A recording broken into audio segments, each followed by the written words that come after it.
تو روایات یہ بتاتی ہیں کہ فرشتے اس بات پر قیاس کر رہے تھے، اس سے پہلے بھی ایک مخلوق آئی، وہ جنات تھے، اور ان کو روئے زمین پر جب بھیجا گیا تو انہوں نے بڑا قتل اور خون ریزی مچائی، بہت فساد کیا اس روئے زمین پر، اور جنات کی تعداد انسانوں سے بھی 10 گنا زیادہ۔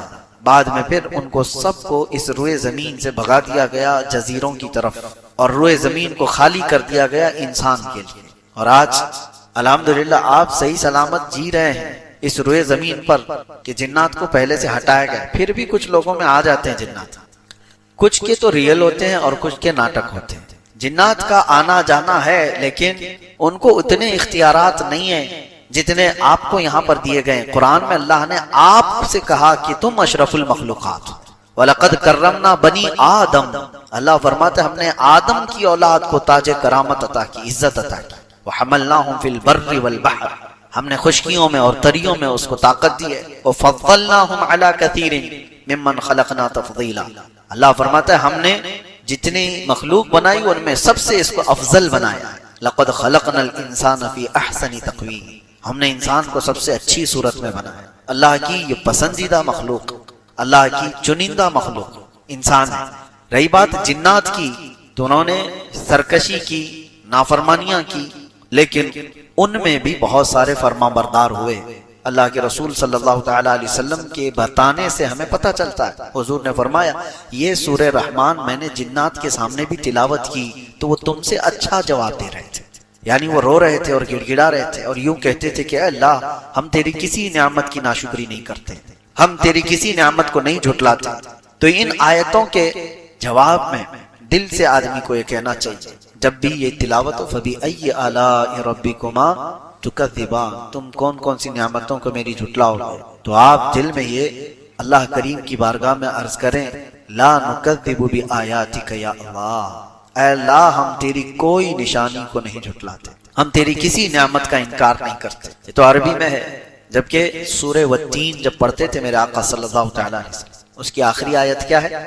الیس اللہ بأحکم الحاکم، جس کا مطلب ہوتا ہے کیا اللہ احکم الحاکمین نہیں ہے، سارے حاکموں کا حکم نہیں ہے اللہ۔ آیت یہاں پر ختم ہو گئی، سورہ بھی ختم ہو گئی، لیکن روایات یہ ملتی ہیں کہ اس کے جواب میں میرے آقا فرماتے ہیں بلا وانت احکم الحاکم، کیوں نہیں مولا تو ہی احکم الحاکمین۔ تو قرآن پڑھنے کے بعد معنی اگر آپ کو سمجھ میں آئے تو ان آیتوں کے بعد آپ کے دل کا یہ اظہار ہو، تبھی تو آپ کی رغبت ہوگی قرآن کی طرف سے، ورنہ تو کھجاتے ہوئے تلاوت سنتے رہے تو کیا خبر قاری کیا پڑھ کے چلا گیا۔ تو سورہ رحمان میں اللہ تبارک و تعالیٰ نے شروعات کہاں سے فرمائی؟ الرحمن، اتنا تو مسلمانوں کو پتا ہونا چاہیے، الرحمن علم القرآن، اس کے بعد خلق الانسان علمہ البیان۔ یہ 4 ہی آیتیں میں بتاتا ہوں آپ کو، 4 ہی آیتوں کے بارے میں شروع۔ الرحمن، رحمان وہ اللہ ہے، رحمان علم القرآن، اس نے قرآن سکھایا۔ علم القرآن کا مطلب ہوا قرآن سکھایا۔ یہاں پر کس کو سکھایا ہے؟ کچھ نہیں، الرحمن علم القرآن دوسرے نمبر پر آیت ہے، رحمان ہے جس نے قرآن سکھایا۔ تیسرے نمبر پر آتی ہے خلق الانسان، پھر انسان کو پیدا کیا، انسان کو پیدا کیا۔ رحمان ہے اس نے قرآن سکھایا، انسان کو پیدا کیا۔ انسان کو پیدا کرنے والی آیت بعد میں ہے، قرآن سکھانے والی پہلے ہے۔ تو پہلے کس کو سکھایا گیا؟ پھر وہ رحمان ہے، قرآن سکھایا، کس کو سکھایا؟ وہاں تو آیت میں بعد میں آ رہا ہے خلق الانسان، انسان کو پیدا کیا۔ تو انسان کو بعد میں جب پیدا کیا گیا ہے تو قرآن کس کو سکھایا گیا ہے؟ تو اس تفسیر میں آپ دیکھیں گے تو بڑے بڑے فقہاء، بڑے بڑے مفسرین اپنی اپنی تفاسیر جو رکھے ہیں، آپ کی آنکھیں کھلی رہ جائیں۔ خلق الانسان سے مراد کون سا انسان ہے؟ وہ آدم علیہ السلام، آدم علیہ السلام کو پیدا کیا۔ اور علم القرآن، قرآن کس کو سکھایا؟ وہ نور محمدی کو سکھایا، جس کا فرمان خود فرمان عالی شان ہے، کنت نبیا وآدم بین الماء والطین، میں تو اس وقت بھی نبی تھا جب آدم کو مٹی اور پانی میں گوندھا جا رہا تھا۔